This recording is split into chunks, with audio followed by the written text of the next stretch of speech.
how to use the ROC trading strategy. Today, we'll show you how to use the rate of change, or ROC strategy for quick trades starting at 5 seconds.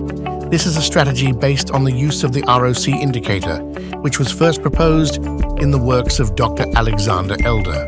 The ROC indicator measures the rate of change in the price of an asset over a certain period and shows the percentage change in price, helping to determine the strength of the trend.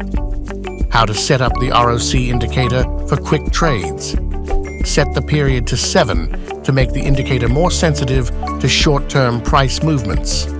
Watch how the ROC line crosses the zero line. Open an up trade when ROC rises above the zero line. Open a down trade when ROC falls below the zero line. These signals indicate the beginning of a new trend. Combine ROC signals with other indicators such as RSI or MACD to improve accuracy. Learn how the RSI and MACD indicators work in these videos. Try it now. Follow the link in the description.